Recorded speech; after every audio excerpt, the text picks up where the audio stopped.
Welcome to the Spiritual Healing Cloud podcast. We help you explore an alternative world of insight, healing, and growth. Good morning, everybody. Welcome again to Spiritual Healing Cloud.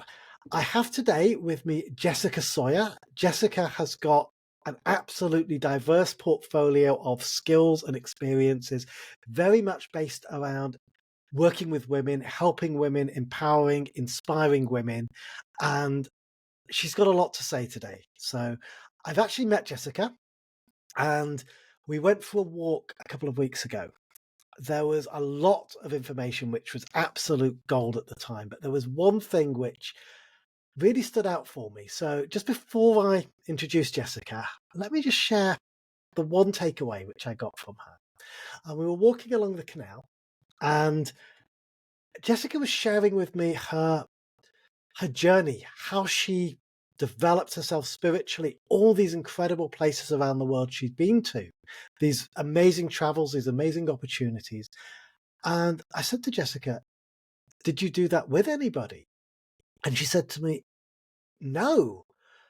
Why would I do that? When I am traveling on my own, I'm connecting with people on the same vibrational level as me. And I just thought that makes so much sense. I always love traveling on my own as well. I'd never heard it phrased so beautifully. And I think there's something so powerful about treating life as a solo journey where you'll always connect with the right kind of people. So on that note, let me invite Jessica. Hey, Jessica. Thanks very much for showing up today. So yeah, I've been really, really excited about this. We have got a basic outline, but based on our talk a few weeks back, I know you've got a lot to say, so I'm looking forward to keeping things kind of fluid. But where I'd like to go with this today is certainly talking about your role in helping women. And you've already explained that to me, but I'll let you put it out in your own words. A curiosity of mine is I believe that a lot of my friends at the moment, I'm 45, my friendship circles from early 30s to kind of late 50s. And there's a lot of issues which face women within that window of time. So I'd love to know not just about your take on that, what women can do, how they can seek help, how they can help themselves, but also I'd love to know your perspective on how men should show up, what we should be doing to support women who perhaps we don't understand what's going on with them. So I'm really going to be relying on you to help me become a better man by the end of this. So as I said, you've got a very colourful, very interesting portfolio of skills. I can't do them justice, even sharing them myself. So can I move the mic to you and let you introduce yourself, please? Yeah, thank you so much. Thank you for having me. So yeah, I'm Jessica. I'm also known as Jessica of the Ways, which is a little nod to one of my guides, who is Ellen of the Ways, who is an old druidic goddess of these lands that we reside on in the UK. And I am an earth wisdom keeper. So I work in lots of different traditions and have many different lineages. So I work with druidic history and energy. I'm also a priestess and an Albion priestess. So Albion is a term that we are trying to reclaim, which is the word that used to get used for United Kingdom or Great Britain. And Albion encompasses the time and the time when these lands were in harmony. So Scotland, Ireland, Wales, England, all of the isles around were living in harmony, but not just with the human beings, but with the nature beings as well. So when I speak about Albion, it's because I am creating these prayers to get back to a time where we are living in harmonious lands. Yeah, and you said nature beings. What do you mean by that? Do you mean nature animals? Beings, if you understand consciousness and energy, then every single thing that is alive has a consciousness. So the plants are nature beings, the animals, the insects everything that is alive. So these are nature beings. So for me, in the traditions that I work with, which are shamanic and, again, like I was speaking, lots of different lineages, we honor all the beings. It's not just the human being. So if we were going to go into ceremony with some plants, we would certainly honor those plants as for the teachings that they hold and the wisdom and the medicine that they hold as well. So there's this shamanic tradition, the Rose Magdalene. Then there's an ancient Egyptian lineage that I work with called Sekem, which is a very potent living light healing force that can be known as similar to Reiki, but it's a lot more multidimensional and quantum in its effects. So we can work through, when I work with people, we work through the timelines of their past, present, and future, to get them really clear into the now and to help elevate them into their highest potential timeline. I also work with an Andean tradition from Peru as well. And I'm really lucky to have sat with Indigenous people in ceremonies and circles and received wisdom teachings over the years.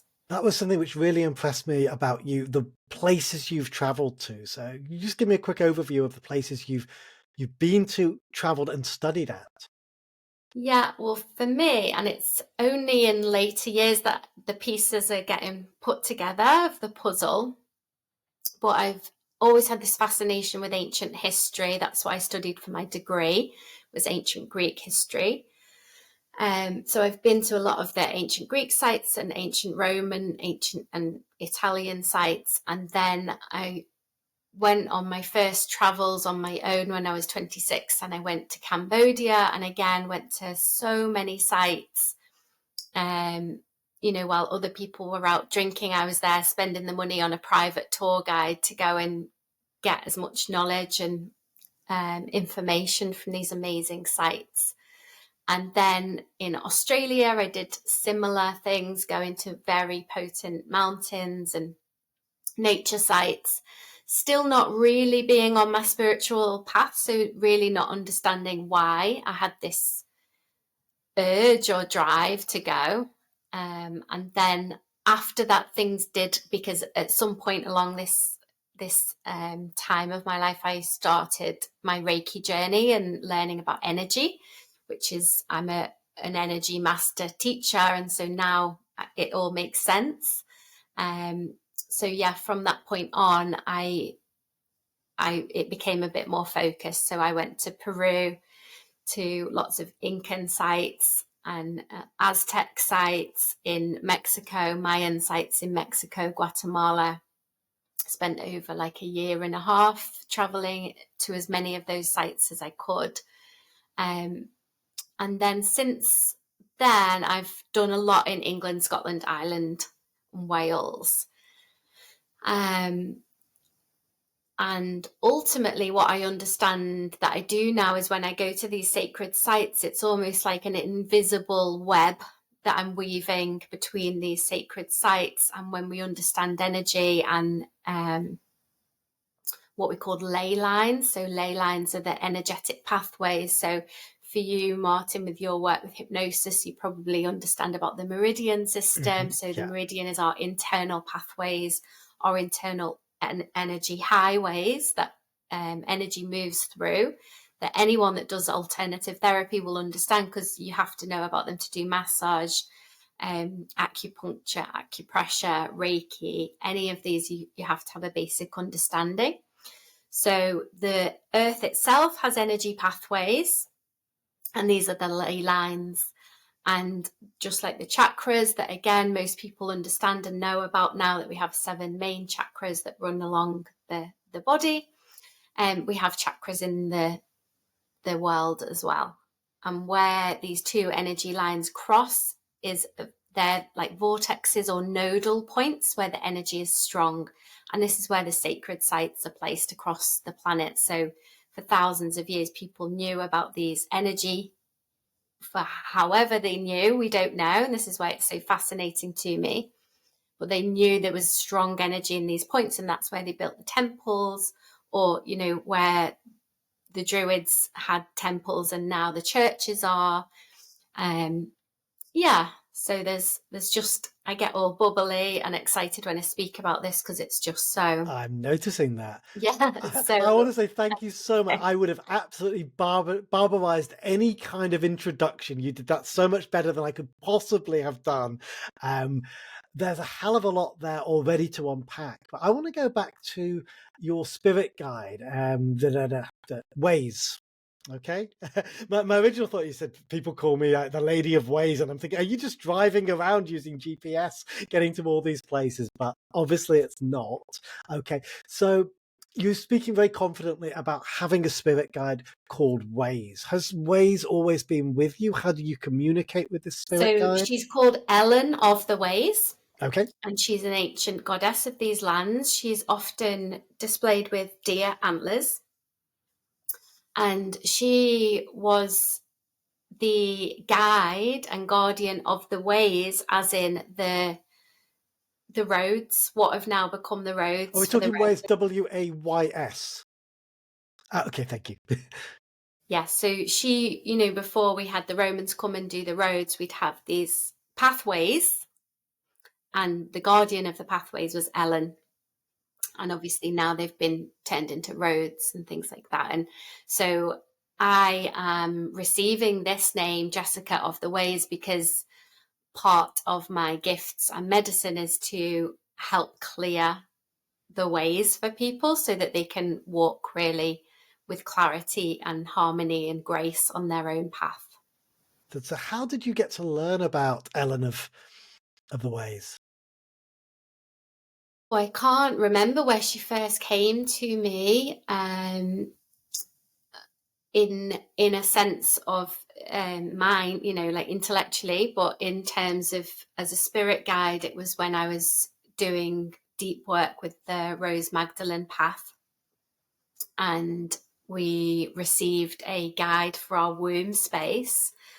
And it could be any, whoever it was. It might be someone someone a goddess you've heard of. It might be an ascended master. It might be whoever. And for me, it was very strong that it was Ellen of the Ways. So I feel like she's been with me ever since. And I've had past life readings as well. It's very clear that I was working in these Druidic times as a priestess.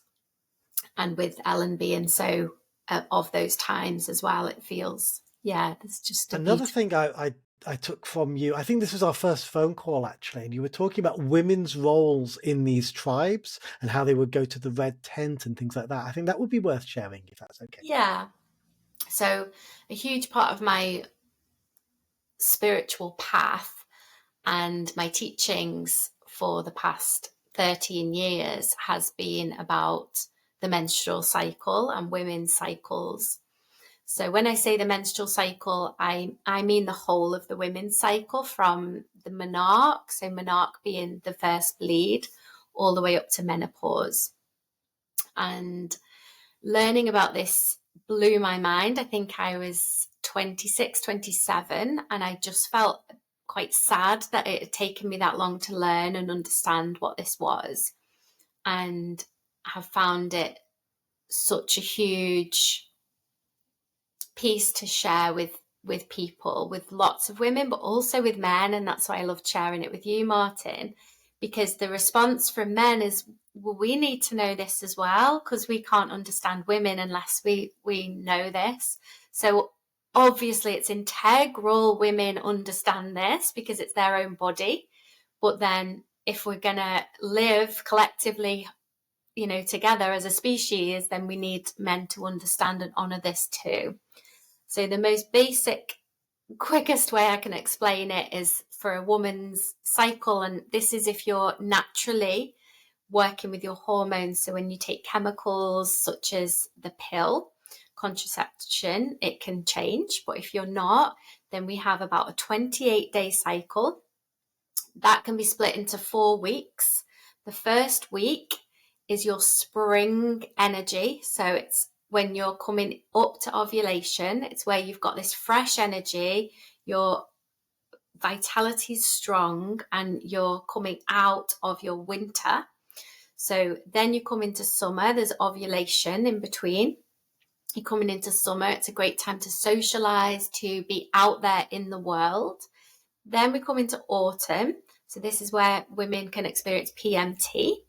And this is because in autumn, we start to get into our mind and the inner critic takes over. So the inner critic of your brain starts to tell you you're not good enough, you can't do things, can be quite derogatory about the way you look, so many things. And this is why it can feel like you're struggling. Plus, if you're living, which most of us are, in this patriarchal go, go, go, do society, your energy starts to also come from your mind into your womb, and you don't have the hormonal energy to do as much as you did in those first 2 weeks. So unless you're able to take a step back and surrender to the fact you can't do as much and do less and be more gentle, so it's like a coming inwards. And often women literally start to clean the house and nest and prepare this beautiful nest for their winter cycle. So their winter is the week they bleed. And that's where it's really important that we take, it might be 1 day, it might be 2 days. For some women, it might be half an hour or an hour. But whatever you can take for yourself at that time is vital, because that's where we fill our cup up. So when we're bleeding, we're naturally psychic. Our energy is down in our womb. We are not in our left brain. We're not logical. We're not supposed to be doing all those things. So whatever we can do just to be easier, softer, and kinder to ourselves at that time will really serve us. And then once you start flowing with your own cycle and recognizing all of it, and it has to make sense for you. So it's not, don't just take my word for it, map your own cycle. And there's so many ways to do that.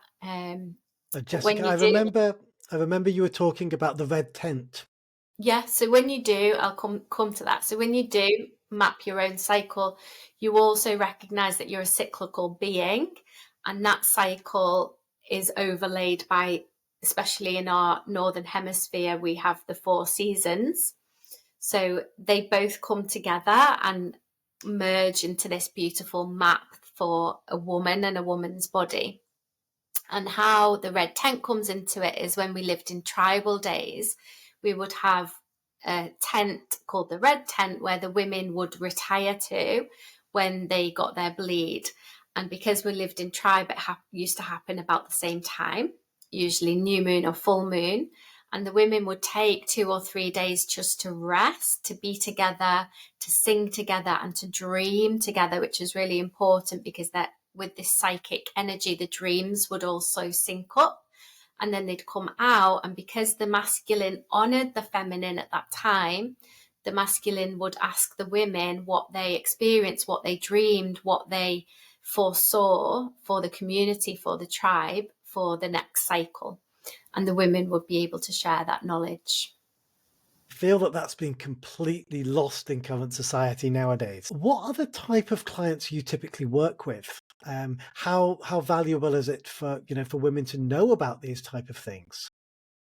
Yeah, I think it's invaluable. I think it's absolutely necessity. And the earlier we can teach women, if we're teaching the girls as they're starting their cycle that they have this immense superpower, rather than most women think of it as a burden and keep going anyway, and it just disturbs their life. Whereas when we sink into the natural wisdom and the intuition that we have, then we can change so much about the way we view life and the way we live life. So for women to learn that, I think, is so important. And yeah. Yeah, I'm imagining it must be very tough though, because we don't live in tribal times now. I'm thinking about women working in a company where everybody's on their own individual cycle and there's no allowance made for that. Like in in a 9 to 5 work environment, in a very patriarchal society. Is there anything practical women can do? I mean, I guess they can acknowledge where they are and how they might be feeling, but is this something which they can effectively communicate or make provisions for in a work environment? Yeah. Yeah, thank you. So even since I've been teaching this for 13 years, there has been changes in workplaces. There are, I think in the Netherlands, they recognise that women bleed and can't do as much at that time, and they can take a day or two off. So I think the more, for women who are in a corporate background, the more women speak up about it, that's where change happens. So by just going, oh, I'm in a corporate setting, so I can't do anything about it, I don't think that's a good idea. Let's speak up, let's speak out. But practical things we can do, maybe you can't take a day off, but could you, instead of rushing through your lunch, actually take your full lunch? Could you be drinking some beetroot juice or, a really nourishing soup for your lunch on that day? Could you even go to the toilet for 2 minutes and do some slow, gentle breath work? Could you, take 10 minutes and do a meditation, so whatever you can do, little snippets, just build up. And for me, I think what I didn't get to a point that you were saying, what's the point? For me, this is ultimate self-care, which is also self-love. So when we can understand ourselves, that's where the care comes from. Because if you're just feeling like I'm going crazy, which is what it can feel like with the PMT or that week before, you don't understand, because it's not like how you've been. So you can't understand why you're being so unkind to yourself, or sometimes you don't even catch those thoughts if you're not aware. So you can think you're going mad, you're spiraling outwards or inwards actually. And in that spiraling, you can start to lose, who you are. And that's really scary to go through once a month and not understand. The moment you understand, it's like, oh, okay, I'm not going mad. I'm completely normal. And everyone else, every other woman is experiencing this. So from that is a softness. And from that softness, for me anyway, that's what leads to this self-care, self-love Mm. piece. And we were touching on this in the workplace, but I'm also thinking at home, being back with a partner or something, with a lady with these 4 different seasons every month. And as men, I think we're very much oblivious to it. We simplify it. Oh, I'm going to go stay and watch the football on my own for this 1 week or something like that. This isn't a good time to be getting into arguments. I'm going to keep my distance or whatever. So do you have any advice to men in relationships with women who can be more mindful, more attentive? Are there things which we should be doing ourselves to be good supporters? That's a great question. Yeah. I think the most basic and important is just to have that knowledge. So, that's taken me 5 minutes maximum to explain it. Obviously, there's books, there's resources, so you can go deeper or as deep as you like into understanding it on a scientific level to do with the hormones, on an energetic level, on an emotional level, on a spiritual level. If you had a partner, it's them that needs to tell you, because each woman is obviously so different and unique, what they need. But I know for me, with my ex-partner and father of my children, he really understood it, really honoured my cycle. So he would literally take the kids out for the day and give me the house. So there was this space, this quiet, this not having to be a mother. He would usually cook or make sure I was, that I had food that day, so I didn't need to get up. I didn't need to do the mundane tasks, because that's what you don't have the energy for. So anything you could do, obviously, ask your partner, but little things like doing a bit more household tasks when she's bleeding, or things like that would be really, really Mhm. beautiful for women. Now, maybe I'd be curious to know your opinion on this one, because maybe I've got a bit of a naive view. For me, healthy relationships are as simple as open and honest communication. So I always feel that it's the responsibility of the person to be able to communicate. But is that practical during the autumn and the winter seasons with women? Again, really amazing question. Yeah, it's probably not, because especially the autumn phase when you are not being yourself, that's where, for me, in past relationships, all the arguments happened at this time. It's like easy breezy, loads of love, no problems, and then got to this sticky point. And because you're doubting yourself as well in your mind, or I can only speak for me, obviously, there's that's hard. And sometimes, so they say, a lot of the studies and the knowledge that's coming to the fore is saying that that's where, if there's something in conflict in your life, or something that's not in harmony or resonance, or imbalanced, it's going to come up at that time. That's where it's going to show itself, that and your winter as well. So say there was something that annoyed you about your partner, you can just see past it, no problem, first 2 weeks. And then that third week, it's going to start to really grind on you, and there's going to be some upset. And that's where you almost have the fire to speak up and speak out. And that's why the argument will happen. So I guess from your question of the practicalities, it would just be knowing that, to tread carefully, to be a bit more gentle. And if that fire comes up, could you deal with it in a really compassionate way? And then maybe come back to it when she's in those first 2 weeks, and sit where it's going to be a bit more well communicated. This is interesting for me. I'm just thinking back to one of my old relationships. I was with somebody I wasn't particularly compatible with, and this was a big issue. Every month, yeah, and it was the week before her bleed, so the autumn time. So that makes total sense. Now I know this, I can explain it. But we did try to deal with it without the knowledge which you've just shared. So what we would try to do is, just that week before, we would write a letter to each other. And we would say, I know next week is going to be tough. These are the things I'd like to remind myself. These are the things I'd like to reassure you with. Forgive me in advance if things don't go smoothly next week.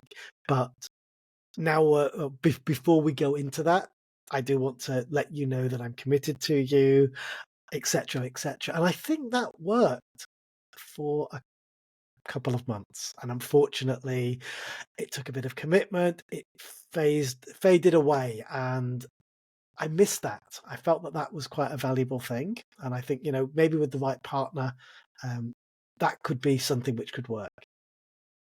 That's absolutely beautiful, and that's really In moving theory, in me. theory, we're not together now. We don't speak, No, so but the fact that you saw the problem, or the issue, you spoke about it and came up with a solution. I find that really amazing, and that is the key, because it has to be for what you two unique people, what works for you. So I can give suggestions, but obviously that's not going to be an all one size fits all. So I think something like that is so. I think that's beautiful. Yeah. that's cool. As you know, I'm 45. I've got a lot of friends. In fact, nearly all of my friends are single mums, and from my experience of their lives, I believe that that kind of mid 45 age, with a window of plus or minus 10 years, can be an absolute minefield for women going through life experiences. And what I mean by that is, at that age, maybe they're part of that sandwich generation. They've got dependent children below them. They've got dependent parents above them. Perhaps they go through bereavement of their parents. They can get physical health related issues in their 40s. I know a lot of friends have had things like cancer scares, things like that. We've got menopause, perimenopause, perhaps empty nesting, where they've spent all their life with the identity as a mother, and then suddenly their children are independent. I believe that that's a really, really difficult time for women. And talking to my friends, I know it's frustrating. I know it's hard constantly trying to find that energy to get through the months. And again, based on what you were sharing about the menstrual cycle and things like that, is it even possible for women, especially single mothers without much support, to be able to get through life? How do they do it? You do it, right? You're a mother of two. Just about, yeah. It's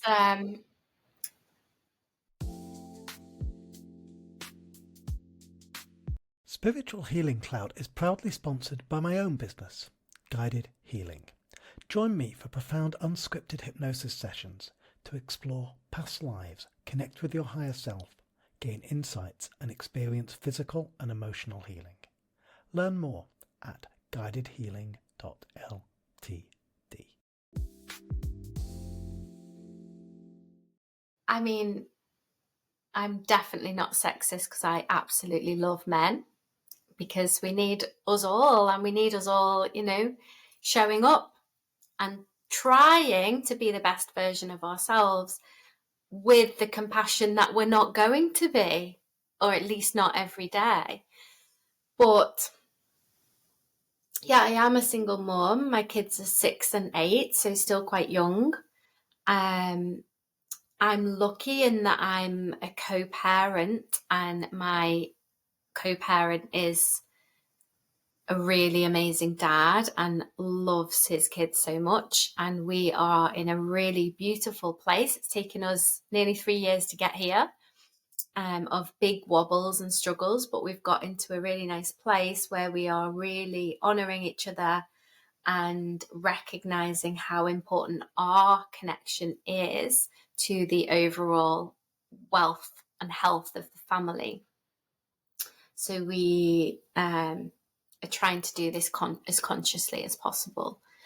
So again, I can only speak from my journey. This is how I manage it, because I do have support. I have moved home near where I grew up, where my parents are. So my parents, they might help once a week or less, but knowing that they're there is the biggest saving grace for me as a single parent.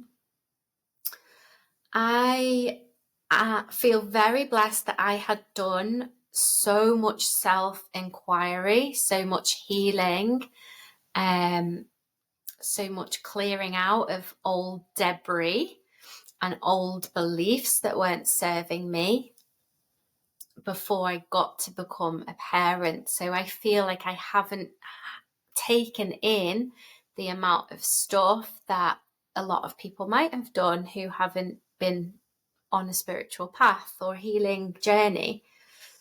So I feel that's how I manage it. And you're right, I've got single friends without children, and they say, you are a superhuman. How do you do this? How do you look after your children and still have a business and still spread the love that you do in the world? And I don't know, I just have this desire to keep showing up and doing the work. I think I am a bit of a sadist. I love going into the darker side of things, the shadows. I love addressing things. I definitely wouldn't say I love, but lately I'm really, really going up no holes barred. No, is that the right phrase? No holes barred. Into conversations that are crunchy, like, let's get to the bottom of this. What is this sticky point between me and my friend, or me and my colleague, or me and this guy that I'm dating? Like, how can we get under, really honestly and openly and vulnerably? And it's hard and it's horrible, but it just leads to so much beauty and learning about yourself. So I'm kind of all in for that sort of thing. So I think that's how I'm showing up. I am a perseverer and I am a strong person. So yeah, I just kind of all in this lifetime. Let's do this. I remember what you just said about, maybe I'm paraphrasing, but, you're privileged that you were able to clear a lot of stuff before you became a parent. Now, for me and many of the people I speak with, our spiritual awakening moment, and I still cringe at using that term, but that point in life where we have to confront that a lot of our formulas, our patterns, our beliefs is no longer serving us, and we have to rethink it all and tear everything down and start afresh, comes at a very vulnerable part of our life. It came to me after my divorce, at a very low time. So that was really, really uncomfortable. But I know you mentioned to me that a lot of the women you work with, you help, you empower, are younger than you. So what are the kind of things which you encourage them to work on, early on in life?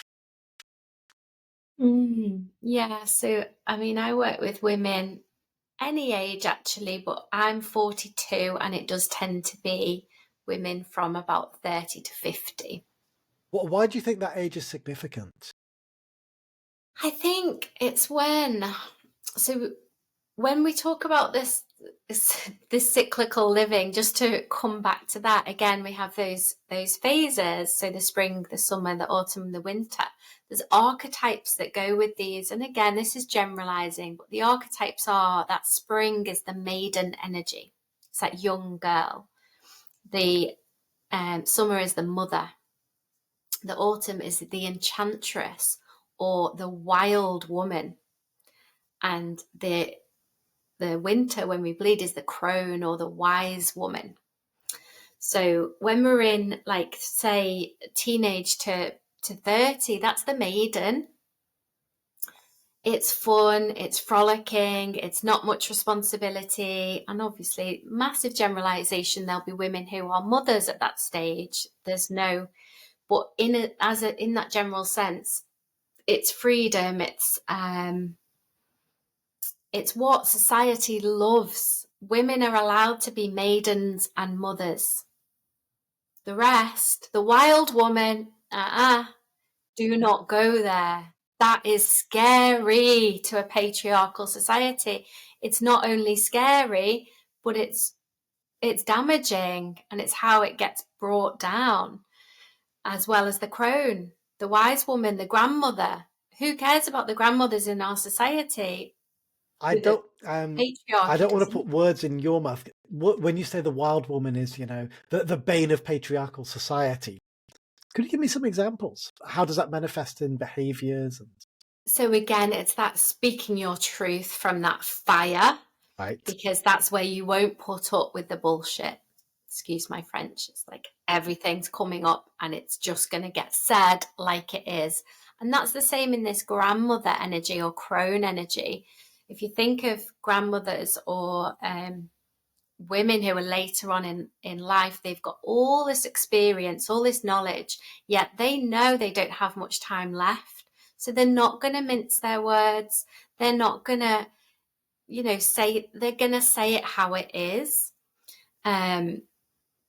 So Yeah, you're making me think of my grandma. I remember when she got to 50, she said, I've spent all my life pleasing other people. Now it's my time. yeah. And And how she beautiful is absolutely that? embodied that. Yes. Yeah, if we can honor that, because we all deserve that. The men, men deserve that just as much, that time, of course. But coming back to the why women maybe wake up around 30, and that's what I've experienced, is this sort of wanting a deeper, to go deeper, to delve deeper, to travel into different realms of yourself and understand yourself. So yeah, I think that starts to happen about 30, or it did for me. And then coming up to 40 is this point for me again, where just ready to own who I am and don't don't care as much what people think, and just ready to shine from my authenticity. That's So I very think much where I am, and I feel that my role as a man who's gone through a lot myself is to very much bring out this authenticity in men. And I'm wondering if men and women have the same learnings, the same lessons, and the same ways of doing it, or do you think it might be different for men and women? it's hard for me to even answer that, because as a woman, I do work with lots of men in the community that hold men's circles and work with men and do men's work, including my ex-partner, who I co-parent with. So it's a conversation we tend to have, because he works with men and I work with women. I think it's probably similar, that you get to an age where you're just more interested, and especially when you have children, that's such a key point, isn't it? As you know, we're both parents. It's such a key point of seeing the world through a completely different lens and wanting the world to keep going, and wanting the world to be a better place for our children. Yes, yeah. And I think one of the things which really changed my perspective on life is wanting to be a good role model. Literally having people physically in my space where I think, well, everything I do is going to be interpreted, evaluated, and copied by them. And that made me, I think, a lot more responsible as an adult as well. I don't know where I would be without having my children to keep me grounded. They're often the ones telling me, "Daddy, act like a grown-up, please. You're embarrassing me now." Uh, Keeping you in check. yeah, but I know you've got. I mean, I was checking out your Linktree links, and there's a lot of different things which you do. Excuse me. There's a lot of different things which you do to empower women, to support women. Could you give me some examples? Let's say a 30-year-old lady contacts you. What would the kind of things that they would be looking for? Um, you know, as a generalization, why would they come to you in the first place? What would have been happening in their life, in their mind, that would encourage them to seek you out? Yeah, I think the women that do are ready for a shift. Sometimes they know why, sometimes they don't. Sometimes it's trauma that they're ready to release that has affected them, influenced them the whole life. And sometimes they know exactly what that trauma is. Sometimes it takes a few sessions with me to unveil it, and then we clear it. And don't get me wrong, with trauma, sometimes it can never be cleared.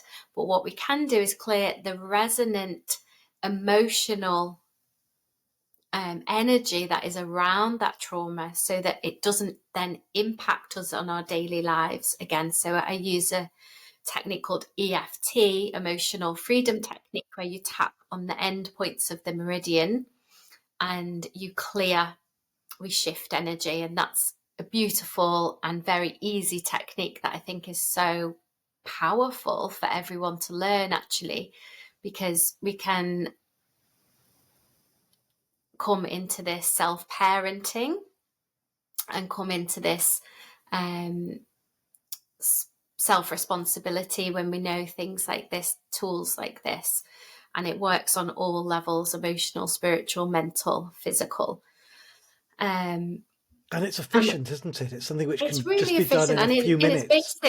in its basic form, the way it works is we're mammals. And when you see a mammal come into fight or flight, if that animal has a near miss with another, say it's a prey animal and it has a near miss with a predator, and the predator goes, the first thing that prey animal is going to do is shake its entire body and reset its nervous system and get rid of that cortisol, that fight or flight energy. And how many times do we do that as human beings? Even when we maybe have that near miss of the trip and the heart starts pounding, we don't stop and shake our entire body. So we've got this accumulation of many, many, many, many mini traumas with a small t, as well as traumas with a big T. So I can work with people to really go deeply on that, but I also have many courses and things like that where it can be more of like a shake up. So with me, things shift fast. Energy moves fast when I channel. Mm-hmm. So if someone wants to move the trajectory of their life, that's usually when they come to me. So some people just aren't ready for that. Some people want or need to do things a bit more slowly, and that's fine. When you say change the trajectory of their life, could you give me some examples of that? Yeah. So one woman that's done quite a lot of work with me, she was lost. She was a new mom. She was in a corporate role. She didn't really like her job. She didn't really like her life. And she just came to one small session of a mama's relaxation session. And it really impacted her to feel what it was like to be in a nervous system regulated space, a safe space to drop in and feel this real receptivity Were of you this doing EFT, energy. breathing, yoga? What was it you were Yeah, actually doing? all of that. So sound healing, meditation, a little bit of embodied movement. And through that remembrance of what that's like, which I think is as important for men to understand that feminine nature in them and the overall. And when I talk about feminine, masculine, it's not man, woman, it's the energies that I'm we so all glad you brought make that up because up. I know there's this real reluctance. As I got into podcasting, there was a podcast teacher, and she had a Facebook group, and it was called the Feminine Initiative or something like that. And it got a lot of resistance from men. It's like, oh, I don't think I should be here or whatever. It's like, you need to be here. It's even more important to you because it's about that feminine energy. And I think men are very much, oh God, no. I'll leave that to the wife. I don't want any of that. So I'm glad you brought that up because, and again, I've got a very broad audience. So what are feminine masculine traits? How does that energy manifest?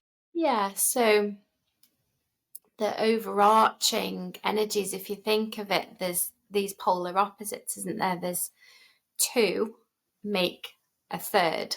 So there's to make another human, we need a masculine, a feminine, and then we make the child, the third point. So with the feminine energies, for me, it's, and we can talk about divine feminine as well, which is definitely more these overarching energies that we can call on and cultivate. So for me, the feminine energies are receptivity, being able to receive. And to be able to receive, you have to be surrendered. So when we're striving, which is a more masculine trait, you cannot be in that same, it's conflicted. When you're pushing, which can be a more masculine trait, you can't be in receptivity. You can't be in softness. Softness is another trait of the feminine. So stillness, receptivity, just being rather than doing. And then more masculine traits can be doing, can be like divine masculine qualities are more like being stable, being solid, being strong, having these boundaries. And ultimately, all of the work that I do is about this divine union within, recognizing that we have divine masculine, divine feminine, We need them both, don't we? and we need them both, and we need to bring them into harmony, honor both of them, so that almost we have this inner masculine bowing to the inner feminine and vice versa. And from there, from that beautiful union within, is this divine child and this recognition of your inner child and being able to parent yourself from these healthy masculine and feminine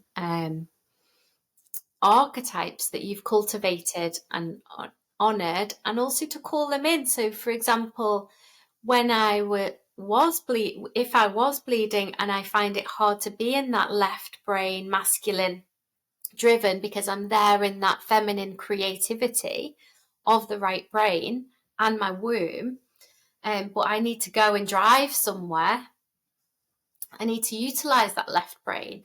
So I can then call in that masculine energy. Can you come and take over for a bit? Can you I know assist? it sounds like a real simplification. I just want to clarify, but are you basically, again, simplifying that the left hemisphere is more masculine, right is more feminine? Yeah, I feel so. That makes sense, yeah. Just in the right being the creativity Create, yeah. Yeah, and the that left makes being the sense. Yeah. logic. I'd like to give you two questions here. I'd like something for the listeners to be able to take away. So the first one, and you'll see where the second one's coming from, but how would you advise, let's start with women, to get more attuned to their masculine side, the masculine energies? Yeah, a woman that's too much in their feminine might be seen as just, nothing gets done. So then you want to be cultivating some of that fiery energy, some of that doing energy. But it's when it takes over. So a woman that's too in their masculine, say, got this corporate job in this patriarchal world, comes home to her man, and her man wants her to be soft and feminine, but she can't be that. So she needs to take a bit of time to unwind and almost take that mask off, or come out of that more masculine role. So I mean, a lot of things which my female friends tell me, again, around my age or whatever it is, many of them say that they don't feel like they're being heard. If they're in a corporate environment or whatever, their voice doesn't get as much weight as their male counterparts, for example. Is this something which you might be able to help women, develop? Yeah, I imagine if you were again in this balanced place with a healthy masculine, healthy feminine internally, and you're holding your little child inside and they feel safe. And a lot of the work that I do is to do with the womb, because women hold trauma and emotions and stuck energy and all kinds in our wombs. So when we start to do womb work and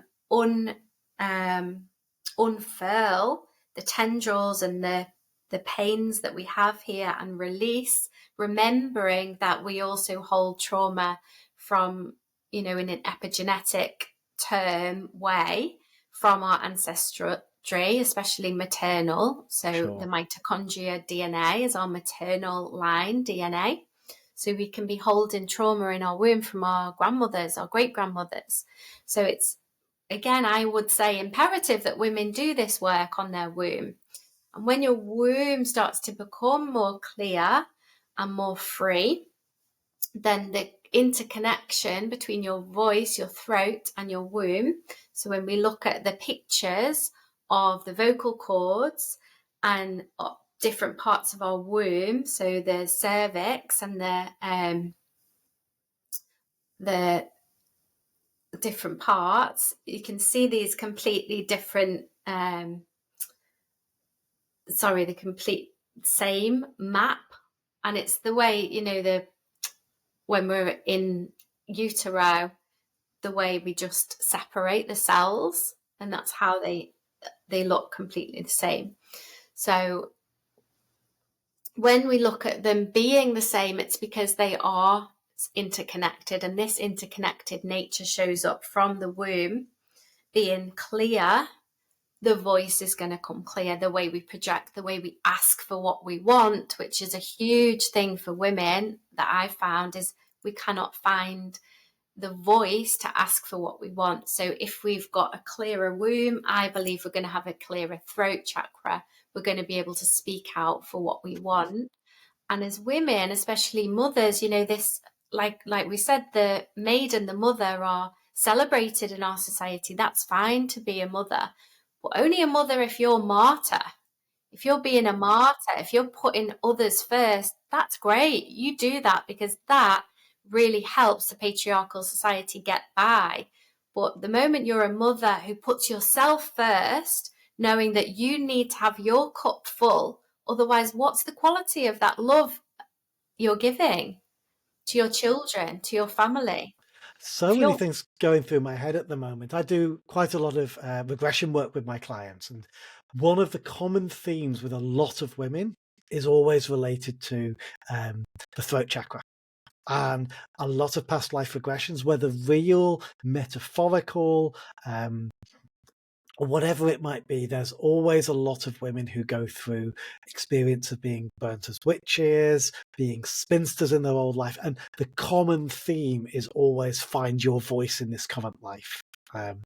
And there's always this clearing of the throat and things like that. But what was interesting was you were saying that the solution, the way to heal, is to work on the womb. So if somebody was to come to you, how would you heal somebody's womb? Would you do a workshop? Is this something you could give them exercises to do at home? Is it a combination? yeah, first thing I do is a womb ceremony. Okay. So we honour the womb for all that it is, all that it's held. Obviously, women's journeys with being a mum, with not being a mum, with possibly having miscarriages and all the things, all the traumas that can happen around the womb. And this is, I won't go into detail of what this is because this is like mystical teachings that we do when women come. It's from an ancient tradition, but it's very powerful and potent in terms of just clearing and honouring what's going on there. And how about the practicality? How long does this take? Does it have to be in person? Is it a group setting? Yeah, it tends to be in person. It's about 2 hours. But also I have courses for women who want to learn more about their cycle, which is all about the womb and honouring the womb and learning. So there's so many different input points. And just coming back to, you were asking about, is there an example of a client and the woman that came to me with the corporate job who was quite unhappy? After this one session, she remembered what it felt like to feel safe in her body and nervous system, and then started to be drawn into doing some work with me. And before long, she did her Reiki level 1, because I teach that. And then since then, her life has completely changed. She left her corporate job. She gets to spend more time with her family. She now runs her own women's circles. She also teaches Reiki because she's done all her levels with me. And she's now getting funded by a council to go and support women who are really in need of connection and community. And she goes and holds space for them.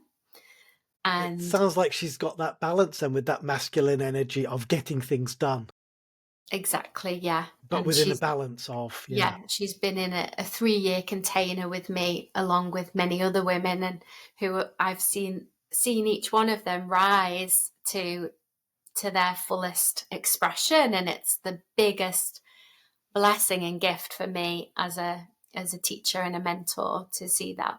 Okay, I definitely would like to compare what a women's circle and a men's circle will be like, because I'm involved with, or I have been involved over time with a number of men's support groups. We'll come back to that one, but we were talking about how women can get that balance with the masculine energy. How would you advise men to get in touch more with their feminine energy? Because this is very much where I am in my field. So yeah, I'd love to learn from you. Yeah, so men, I feel, also just could find how they can receive, how do they need to receive, what do they need to receive, and being that receptive. So slowing down the meditation. So, they say for men, it's important that they go to these quiet spaces, that idea of a monk meditating for however many days, months, years, alone in a cave. women don't need that because we have this bleeding cycle. So we release through the blood, and we if we tune in to that, then we can get that intuition and knowledge from within. So coming into stillness can be really good for men to stop everything. And for me, is a lot of archetype work is so powerful. So for them to sort of start to journey inwardly, what does my internal feminine look like? Who is she? What does she need? And cultivate this relationship, this connection with her. Yeah, it's interesting just the way you phrase that. I feel that my masculine feminine is healthily balanced. I mean, that is my own opinion. It would be somebody else, I think, who would have a better perspective on that. But just the words, asking within oneself what my feminine energy needs, I felt a shudder. I felt a little bit cringe. It's like, it does feel very counterintuitive for a man to even acknowledge we have this feminine side. It's been so suppressed within our society. And I think this is something which I would really love to encourage men to just acknowledge, that there are times when we can't always be strong. We can't always be stable because we're influenced by external factors in life. We can't live in our cave. There's always going to be things which interfere with our life, get in the way. And yeah, I think to be able to surrender to that, I mean, I had to do that in quite a dramatic, extreme way. But I love what you say about this taking time and to get that inner reflection, not just avoiding things, not stonewalling and storming away. And I need time to myself because I can't face things, but I need time to myself because I'm ready to face things. I'm ready to learn who I actually am without this stigma.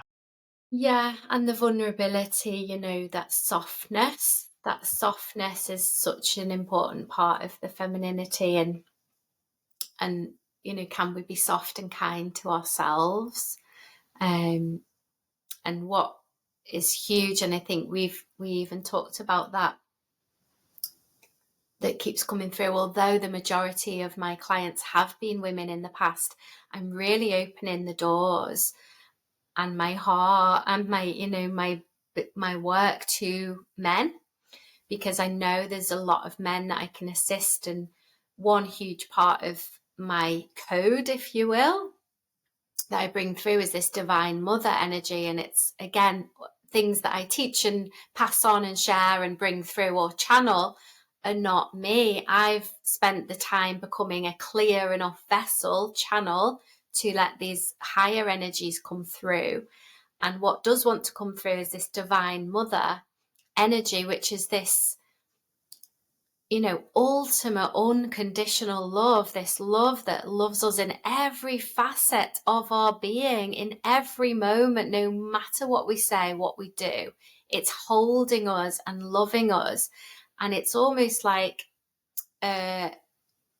anchoring of this key that we can then hold within us to remember those times where we feel less than, not look good enough, not lovable, when we're shaming ourselves, when we're in that space of feeling vulnerable or isolated, that we can tune back in to this unconditional love, this divine mother.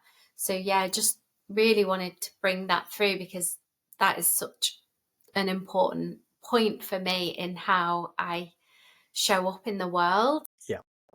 I think that's beautiful. Now, you did get me curious. You were talking about obviously your women's circles, and I've been to men's circles. In fact, if anything, I've had a little honorary welcome into the women's circles. When I was a house husband and I was the one dropping the kids off at school, I got into that inner core of mums who drop their kids off, hanging around at the street corner, or gossiping or whatever. But let me share with you what my experiences have been with men's circles, and I'm just wondering how they might compare to women's circles. I'm wondering if they're the same, if they're different, or if there's things to learn from each of them. So generally the men's circles, and I've been to one in London, which was managed by a very experienced men's coach, and then I've started going to one locally, which has been somebody with no training but very good intentions, not connecting on a kind of professional level. So these groups have been generally between about 5 and 15 people. Generally, we will start off in a circle. Neither groups really encourage alcohol or anything like that, because a lot of men who come to these groups may have issues with addictions and things like that. So out of respect, we tend to go around in circles, and what tends to open up is what's been going on with you this week. And there's always a reluctance to be first to get it out there. Somebody will set an example, and then usually a lot of the value comes from the circle then responding and saying, I've gone through something like that myself. And I think one of the biggest benefits is when a man is in these groups and they say something which has been going, oh, I had a fight with my wife, she told me I wasn't good enough, I'm worried I'm going to lose her. Suddenly it's out there, and suddenly there's a real sense of, you're not alone. All of us have gone through this at some time in our life. And I think in men's groups, there is sometimes an enthusiasm to kind of impose our opinions and our guidance, which isn't necessarily on point. But that's generally how things work. And I think the ultimate emphasis is just to reassure every individual who goes there that whatever they're going through in life, they're not going to be judged. And chances are they're not alone, or other people can relate to it. How does it work in a women's group? I mean, you host your own, so how does it work with your groups?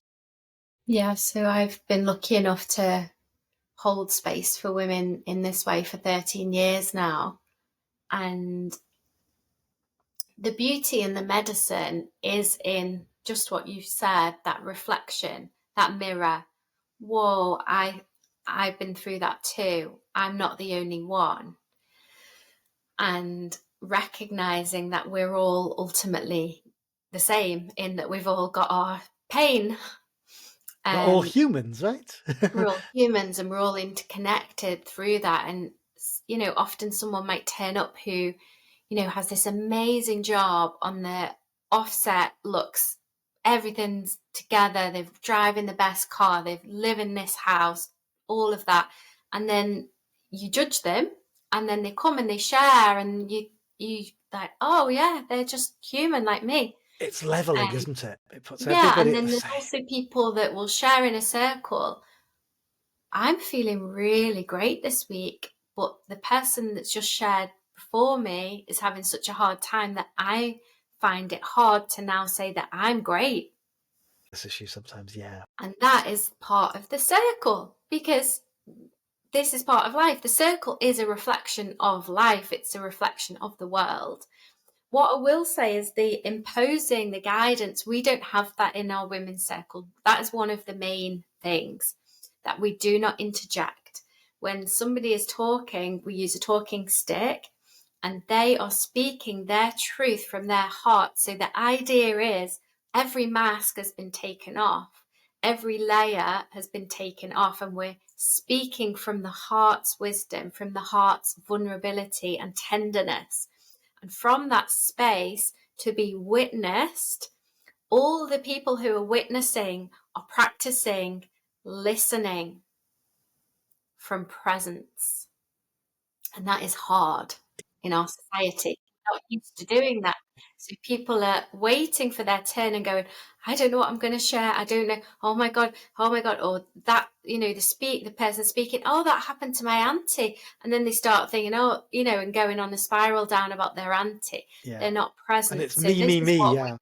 This is what we're trying to teach in Circle is, can we be present with each person and witness them in their truest truth from their heart, and just hold space.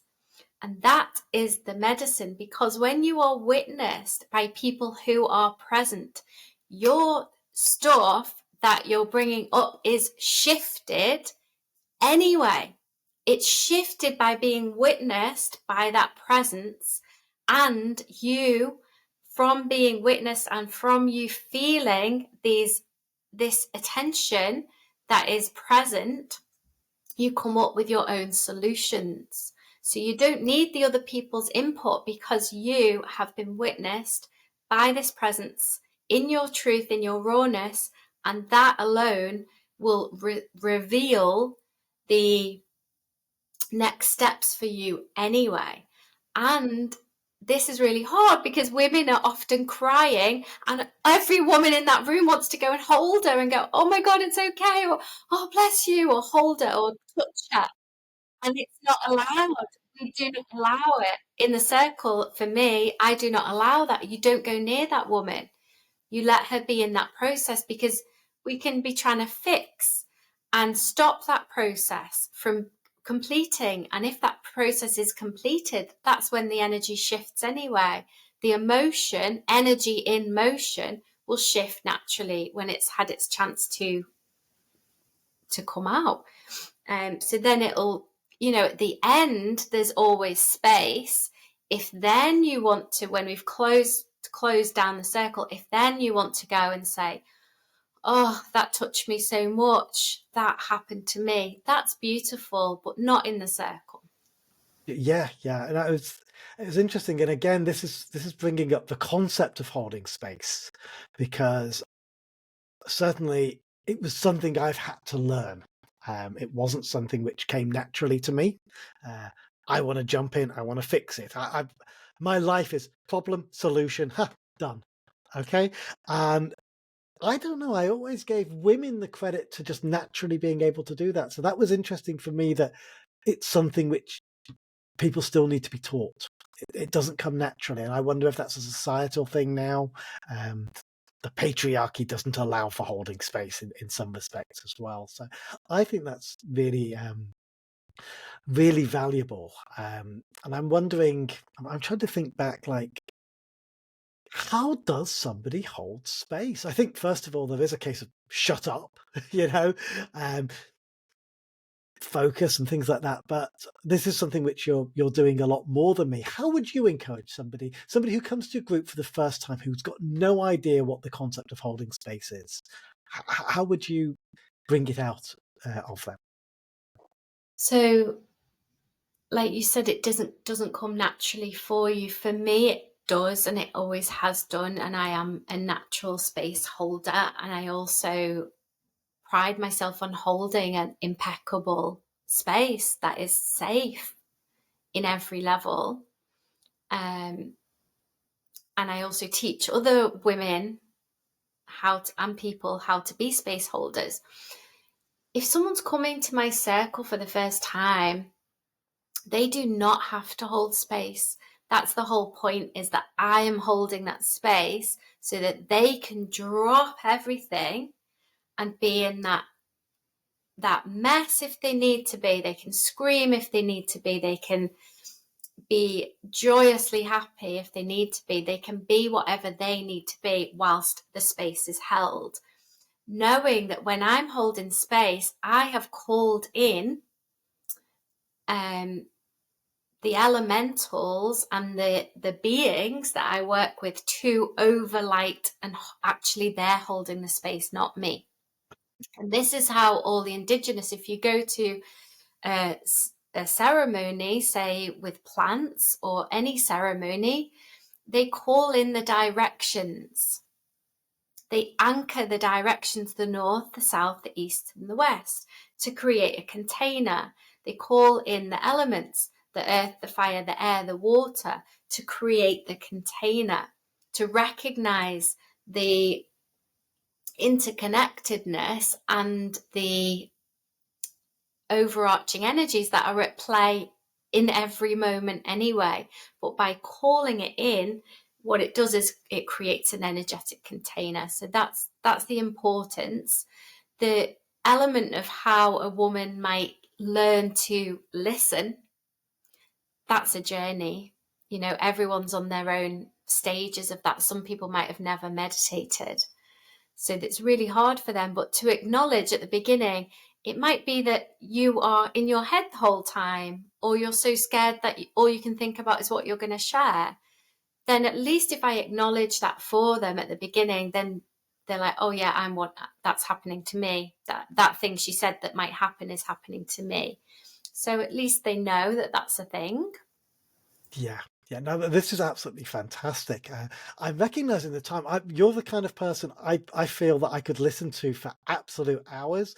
One of the things when we first connected was that you're actually a tantrika.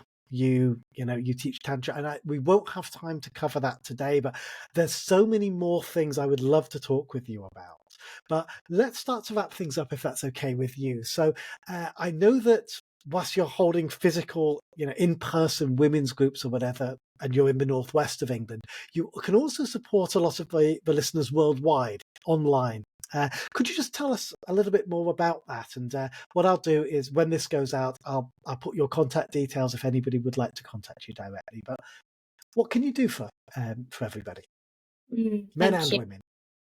Yeah, so I do work online. So the sessions that I do that we briefly touched upon using the EFT, it's also working with quantum healing, so Seikhem, and we work through all kinds of issues that people have, and again on all levels, whether it's mentally, spiritually, emotionally, or physically, that you have something you want to shift. Jessica, when you say quantum healing, I do quantum healing hypnosis technique, which is hypnosis. You're not doing that. So when you talk about quantum healing, can you elaborate? Yeah, so quantum healing is just working with the quantum field, which means that we don't have the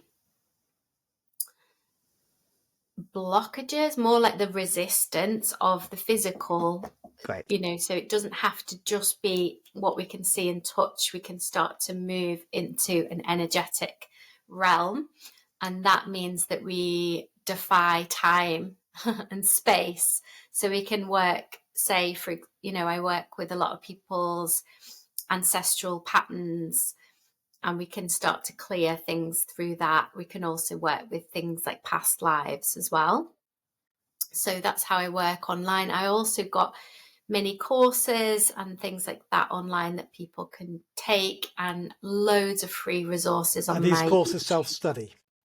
self-studying, as well as some lives sometimes just to really ignite people in their learnings, and lots of free resources on YouTube as well. Lots of meditations that I call meditations, but again, they're actually either activation, so they activate something that's maybe laid dormant in your body somewhere in your being, or they are encoded with healing that supports you on your journey. Wonderful. It sounds like you've got a lot of value which you can offer there. So just a final thing as well. You've inspired me because you're doing so much. I can see you're being that change you want to see in the world, and I love that. So where do you see yourself in the next, let's say 5 years time, looking at your life thinking, if I've done everything I've wanted to do, what would you be doing? How would the world be different? What have you got to be focusing on over this time? Wow, what a question. I know. I thought I'll put you under pressure On a here. personal level, it feels quite simple. So that I would have a physical temple space that I would be working with with clients. I would also still be working online. I would be living in a lot more sustainable ways, surrounded by nature with my amazing children. And yeah, I feel in 5 years' time, it's almost like a done deal. And I think we were talking about this as well, is for me, it's not a question of if the world is going to change or if the world is going to be okay. I know it in the core of my being, in the fabric of my DNA and cells. I know that it is okay and it will be okay. So with that sort of conviction, that's my how I can live the beauty way. And how, like when you said, well, how do you do this single motherhood and everything else? That's how, is because my heart believes and trusts and knows that there is new wave coming, and we're going to be living such a beautiful, rich life in harmony with all beings. Yeah. Such a beautiful way to finish off the show today. So I want to say thank you so much. I would love to have you on again. As I said, I know we've only just scratched the surface here, but I'm so proud to be able to introduce you to all my listeners. So thank you very much for your time. Thank you. I hope you liked this episode. To learn more, please visit our website at spiritualhealing.cloud and be sure to give us feedback and spread the word.